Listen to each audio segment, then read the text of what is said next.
어떻습니까? 한 주간도 잘 보내신 것 같아서 하나님 앞에 너무 감사를 드립니다. 저는 오늘 사도행전 이 10장 44절부터 48절의 말씀을 가지고 편견을 깨뜨리시는 성령님이라는 그러한 제목으로 하나님의 말씀을 함께 나누길 원합니다. 우리가 지난 시간에 사도행전 10장 말씀을 통해서 살펴본 사람이 있었습니다. 누구였죠? 이방인 백부장 고넬료에 대해서 저희가 함께 살펴보았는데요. 이방인 백부장 고넬료, 말이 좀 꼬이는데, 백부장 고넬료는 어떤 사람이었습니까? 특징이 두 가지가 있었는데, 첫 번째는 기도에 힘쓴 사람이었다. 그리고 기도에 힘쓴 것뿐만 아니라 구제를 열심히 하는 그러한 사람이었다라고 이렇게 말씀해주고 있습니다. 그래서 그가 기도와 구제를 열심히 했기 때문에 하나님께서 그를 기억하신 바 되었다라고 이렇게 말씀해주고 있습니다. 이렇게 백부장 기도와 그 구제를 하나님께서 기억해 주신 것뿐만 아니라 오늘 말씀에 보면은 하나님께서 그에게 크신 계획과 뜻이 있었음을 오늘 본문에서 말씀해 주고 있습니다. 그게 무엇이죠? 바로 성령의 임재가 그 백부장 고넬료와 그 가정에 임함으로 그 가정이 백부장 고넬료가 구원을 받게 되었다는 것이 바로 오늘 말씀의 핵심인 것입니다. 그래서 저는 오늘 이 말씀을 통해서 이 고넬료의 집에서 벌어진 성령의 역사, 어떻게 성령께서 이 고넬료와 그 가정에 임하여지게 되었는지, 또 이 성령의 역사를 통해서 어떤 일이 벌어지게 되었는지, 성령께서 임하심으로 인해서 어떤 편견이 깨어지게 되었는지 오늘 말씀을 통해서 함께 살펴보고자 합니다. 오늘 이 말씀이 좀 길어서 저희가 앞에 부분을 건너뛰었는데요. 여러분들 나중에 집에 돌아가셔서 이 사도행전 10장 말씀을 한번 쭉 읽어보시기 바랍니다. 그러면 어떤 일이 발생하느냐, 이 사도행전 10장을 쭉 그 말씀을 읽어보시면 이 고넬료가 하나님 앞에 기도와 구제를 열심히 함으로 인해서 하나님께서 그에게 주의 사자를 보내주시고, 주의 사자를 통해서 뭐라고 말씀하시면, 저 욥바의 사도 베드로가 지금 무두장이 시몬의 집에 지금 거하고 있는데 그를 찾아가서, 사람들을 보내서 그를 찾아가서 그를 초청해서 너의 집에서 하나님의 말씀을 들어라 라고 이렇게 고넬료에게 말씀을 해주시죠. 그래서 이 고넬료가 하인 2명과 경건한 군인 한 사람을 이 욥바의 무두장인 시몬의 집에 보내게 됩니다. 그와 동시에 더불어 하나님께서 이 욥바에 있는 사도 베드로에게 찾아가셔서 베드로에게 그 기도 가운데, 베드로가 제6시에 기도를 하는데요, 하나님이 환상을 보여주십니다. 환상. 여러분 환상 보신 적 있습니까? 여러분들도 환상을 한번 보시길 바랍니다. 기도 가운데 베드로에게 이 환상을 보여주시는데요, 어떤 환상을 보여주시냐면 이 커다란 보자기에 그릇 안에 온갖 짐승이 담겨져 있는 거예요.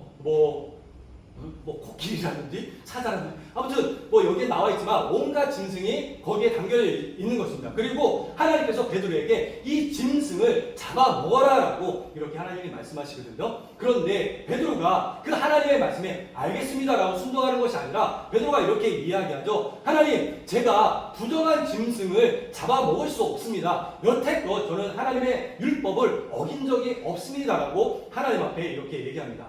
유대인의 율법에는 부정한 짐승은 잡아먹을 수 없다라는 그러한 율법이 있었기 때문에 이 베드로도 그 부정한 짐승을 한 번도 잡아먹은 적이 없다라고 이렇게 하나님께 이야기한 것이죠. 그래서 하나님께서 이 베드로에게 동일한 환상을 보여주시면서 베드로가 계속 잡아먹을 수 없다라고 얘기하자 하나님이 뭐라고 말씀하십니까? 성경 말씀에 보면 내가 깨끗게 한 것을 내가 속되다라고 얘기하지 말아라. 무슨 뜻이에요? 내가 깨끗게 한 것은 더 이상 더러운 것이 아니다라고 하나님께서 베드로에게 이렇게 3번씩이나 이런 환상을 보여주시면서 말씀을 하십니다. 이 환상이 끝난과 동시에 누가 찾아왔어요? 그 고넬료가 보낸 그 하인들이 찾아와서 백부장이 한 이야기를 베드로에게 전해줍니다. 그래서 이 베드로가 그 하인들을 그 무두장인 시몬의 집에 같이 묵으면서 하루를 보내고 그 이튿날 어디로 가요? 백부장 고넬료의 집으로 가게 되죠.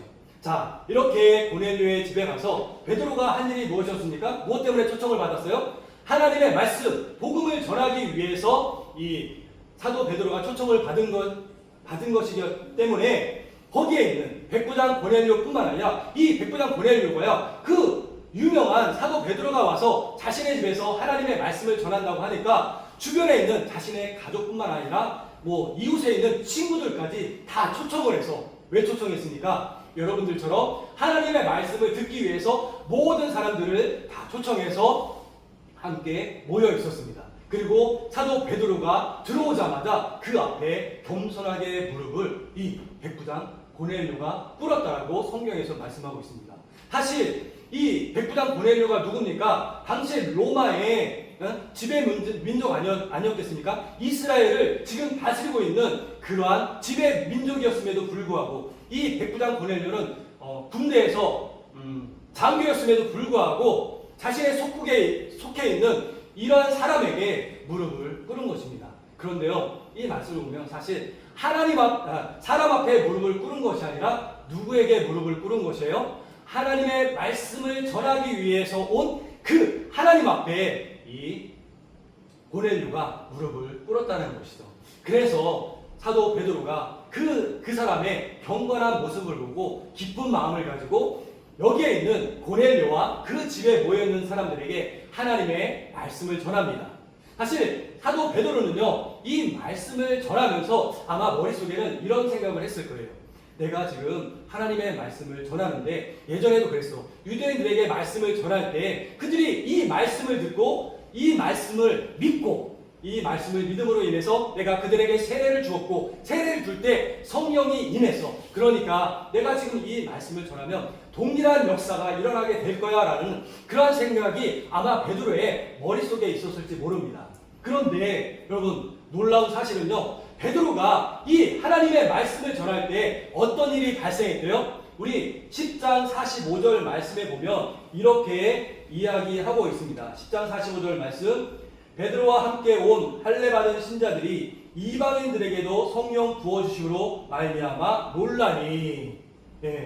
자, 사도 베드로는요, 지금 어떤 생각을 했다고요? 말씀을 전할 때 그들이 믿음이 생기고, 그 믿음이 생기면 내가 그들에게 세례를 베풀고, 그러면 그 세례를 베풀 때 성령이 그들에게 임하실 것이다라고 생각했었는데, 언제 성령이 임하신 거예요? 말씀을 듣는 그 순간에, 지금 여러분들처럼 말씀을 듣고 있는 이 순간에 성령이 말씀을 듣고 있는 그 사람들에게 임하여 졌다라고 말씀하고 있습니다. 여러분, 놀랍지 않습니까? 고넬료도 이 상황은 예상하지 못했고, 사도 바울도 예상하지 못했던 그런 상황 가운데 처하게 된 것이죠. 여러분, 성령님은 어떤 분이세요? 우리가 모셔드리고 있는, 우리가 믿고 있는 성령님은요, 어떤 조건이나 어떤 순서에 맞춰야지만 임하시는 그러한 분이 아니라는 것을 오늘 말씀에서 보여주고 있다는 것이죠. 오늘 우리가 이 예배의 순서, 이 예배 형식에 맞춰서 예배를 하나님 앞에 올려드리고 있지 않습니까? 그러면 성령께서도 그 예배의 순서에 맞춰서 우리에게 임하시게 될까요?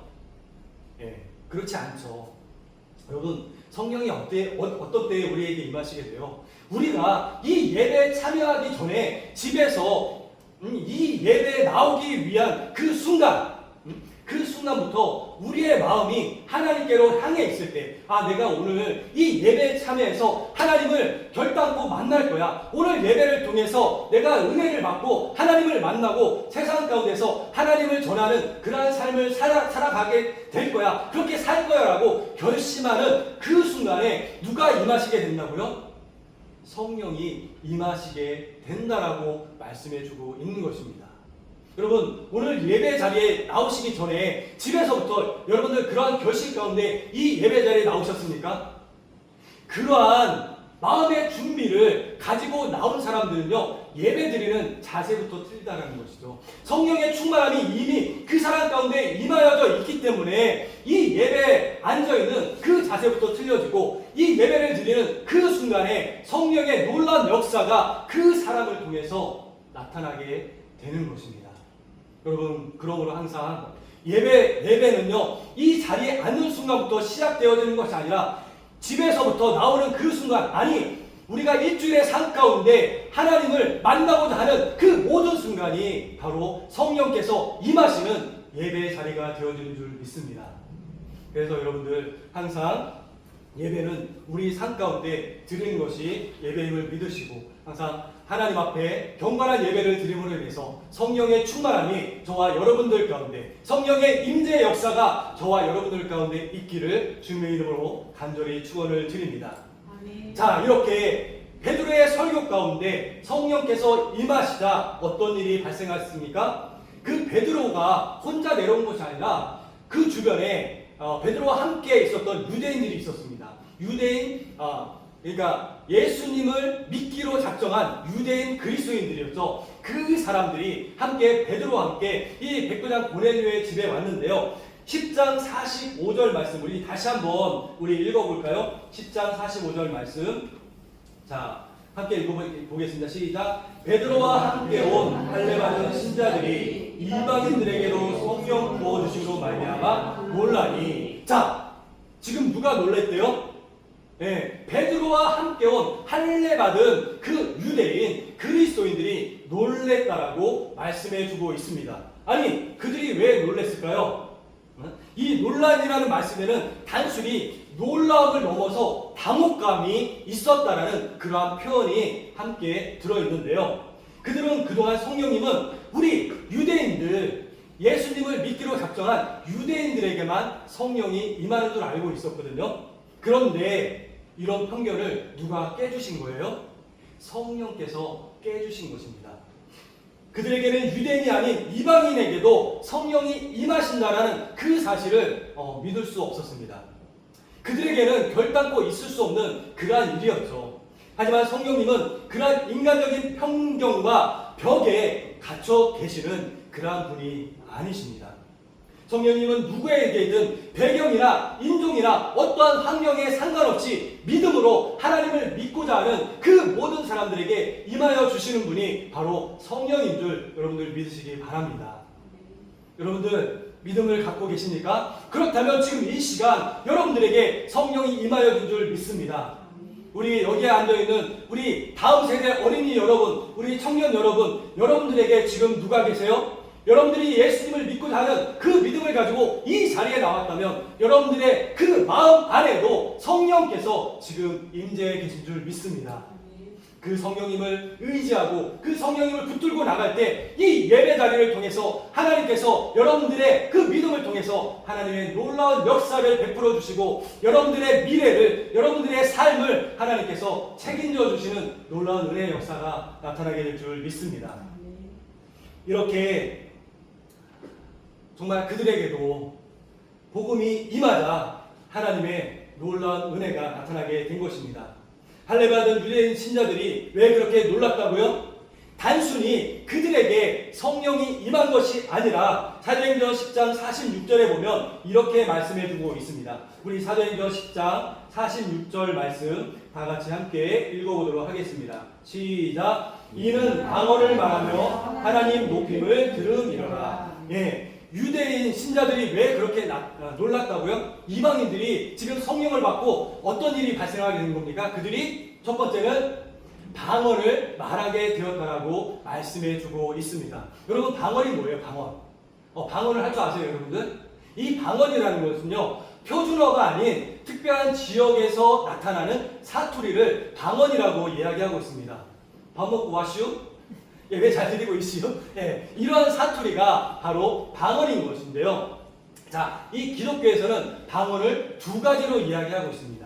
첫 번째는 우리 초대교회가 형성되는 초대교회 형성되는 그 맨 처음에 보면은 마가의 다락방에서 120명의 사람들이 모여서, 성도들이 모여서 오로지 기도에 힘쓰지 않습니까? 그 오로지 기도에 힘쓸 때 성령이 불처럼 불과 같은 모양으로 그 120명의 사람들에게 임하여지고 그들이 방언을 말하게 되었다라고 말씀하고 있는데요. 그 방언이 뭐였습니까? 다른 나라 언어들로 이야기했다라고 이렇게 말씀하고 있습니다. 즉, 여러분, 러시아를 배우지 않은 사람이 갑자기 성령의 불이 임하자마자 러시아 말로 막 하나님의 영광을 드러내는 거예요. 이집트어를 배우지 않은 사람이 성령의 불이 임하자마자 막 이집트어로 하나님의 영광을 드러내는 그러한 일이 발생하는 것입니다. 이러한 방언이 있고요. 두 번째 방언은 무엇이냐면 이 두 번째 방언은 천국의 언어라는 그러한 방언이 있습니다. 여러분 들어보셨는지 모르겠지만 뭐 랄랄랄라 아니면 뭐 쉬쉬 뭐 이렇게 해서 방언을 하시는 분들이 있어요. 그래서 이것을 우리는 천국의 언어라고 하는데 일반 사람들은 무슨 기도를 하는지 알아들을 수가 없어요. 그래서 이 방언을 해석할 수 있는 방법은 이 방언을 해석할 수 있는 은사를 받은 분들이 또 따로 있습니다. 그래서 이 통변의 은사를 받았다고 하는데 그분들이 옆에서 그 방언한 것을 해석해 줘야지만이 그 방언이 하나님께서 주신 방언인지 아니면 다른 곳에서 온 방언인지 온전히 알 수 있게 된다는 것이죠. 그래서 이 방언이 두 가지의 방언이 있습니다. 그런데 오늘날 이 본문에서 말씀하고 있는 이방인들이 했던 방언은 아마 이 두 번째 방언, 천국의 언어인 이 방언이었던 것 같습니다. 그래서 이들이 방언을 하면서 두 번째 현상은 무엇이었다고요? 하나님을 높이는 그러한 이야기를 했다라고 오늘 본문에서 말씀해주고 있습니다.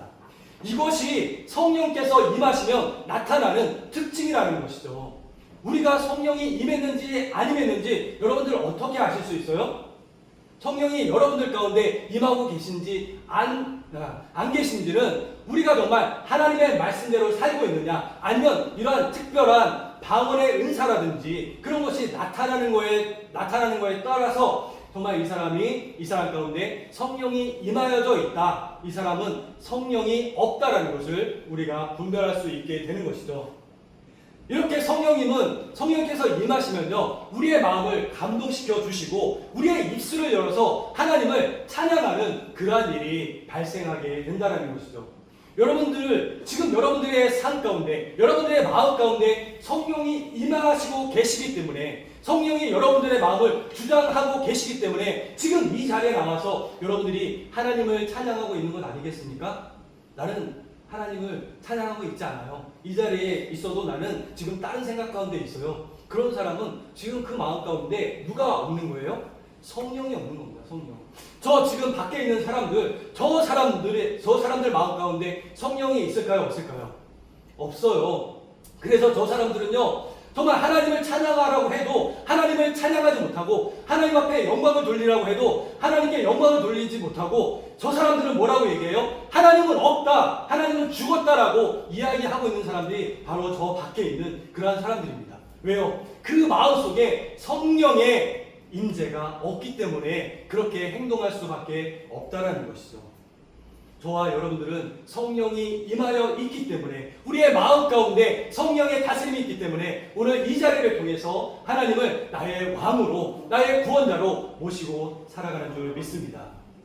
이렇게 고넬료의 집에 임하신 성령의 놀라운 역사를 보고 베드로가 한 행동이 무엇이었습니까? 오늘 47절 말씀해 보면 10장 47절 말씀해 보면 이렇게 말씀하고 있습니다. 우리 함께 읽어보도록 하겠습니다. 10장 47절 이에 베드로가 이르되 이 사람들이 우리와 같이 성령을 받았으니 누가 능히 물로 세례를 베품을 금하리요 하고. 자, 성령이 임하여진 것을 보고 사도 베드로가 이제는 무엇을 하기로 작정한 거예요? 그들에게 세례를 주기로 결심한 것입니다. 또한 이것은 당시에 보면 너무나도 센세이션한 그러한 일이었습니다. 왜요?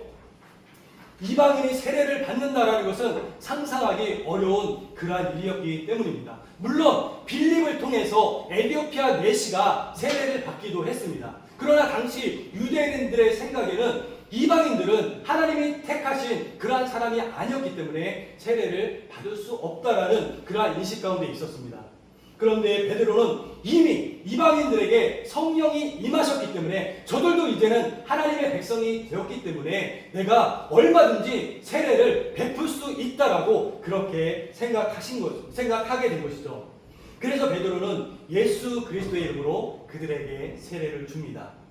성령님이 먼저 오셔서 문을 활짝 열어주셨기에 베드로는 주저없이 그들에게 세례를 줄 수 있었던 것이죠. 그들을 교회의 한 공동체로서 베드로는 그들을 맞아들이게 된 것입니다.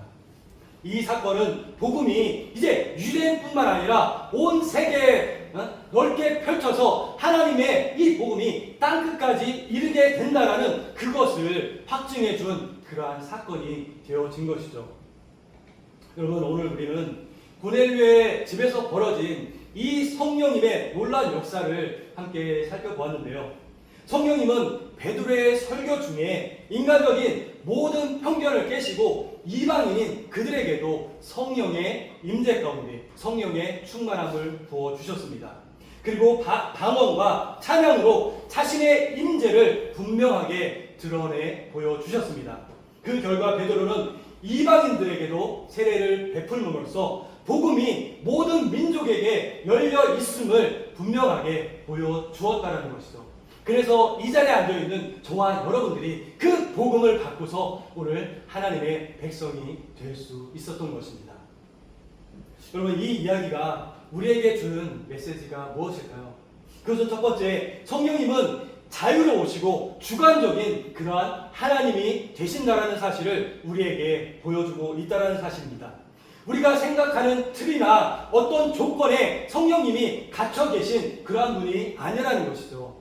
성령님은 우리의 삶 가운데 찾아오셔서 우리를 만나주시고 우리를 치료해 주시기를 원하시는 분이 그러한 분이 바로 성령님이십니다. 그런데 어떤 사람들은요, 예수님을 믿는다고 하면서도 이 성령을 하나님으로서 믿지 않고 거부하고 있는, 또 심지어 어떤 사람들은 자신이 사람임에도 불구하고 내가 보혜사 성령이다라고 그렇게 주장하고 있는 사람들이 있다는 것이죠.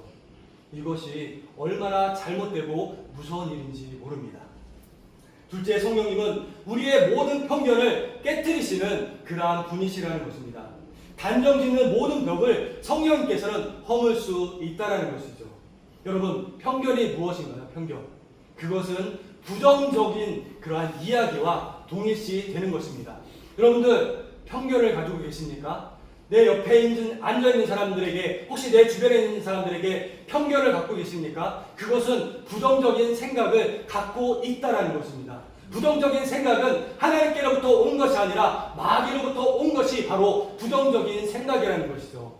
여러분들, 내 주변에, 내 가정에 내 남편은 구원받지 못할 거야, 저 사람은 결단코 구원받지 못할 거야 라고 그렇게 믿고 계신 사람들이 있습니까? 그것은 바로 편견을 가지고 있는 것입니다. 그것은 바로 부정적인 생각 가운데 하나님의 놀라우신 은혜의 역사를 막고 있는 그러한 일이라는 것이죠. 여러분, 우리의 자녀들이 변화되어지지 않을 것 같습니까? 쟤는 어떻게 해서든지 변화되어지지 않을 거야, 쟤는 저렇게 살다가 저렇게 죽고 말 거야 라는 그러한 모습을 갖고 있는 우리 자녀들이 있습니까? 아니요. 우리가 성령님을 우리의 마음 가운데 모셔드리고 그들에게 하나님의 말씀을 전할 때 성령께서는 그 편견을 깨뜨리시고 그 자녀를 하나님의 자녀로 아름답게 세워가실 줄 믿습니다. 그렇기 때문에 항상 우리가 그 성령님을 의지하고 성령님을 믿고 나아갈 때 우리의 모든 부정적인 생각, 편견이 깨어지게 될 줄 믿습니다. 네. 여러분, 우리가 저지르는 죄 가운데 정말 무서운 죄가 있는데요, 용서받지 못할 죄가 있습니다. 그것이 무슨 죄인지 아세요? 성경에 보면 세상의 모든 죄는 다 용서받을 수 있다고 했습니다. 하지만 단 한 가지 죄는 용서받지 못하는 죄가 있다고 했는데 그 죄가 무엇인지 아세요? 성령 회방죄입니다. 성령 회방죄가 뭐예요? 하나님의 그 놀라운 기적을, 하나님의 놀라운 사역을 안 될 거야, 하나님이 계셔도, 하나님이 일하셔도 저 사람은 변화되지 못할 거야, 하나님의 사역을 막는 그 성령 해방죄는요, 결단코 용서받지 못한다라고 이렇게 말씀하고 있습니다. 여러분, 우리의 편견을 깨시기 바랍니다.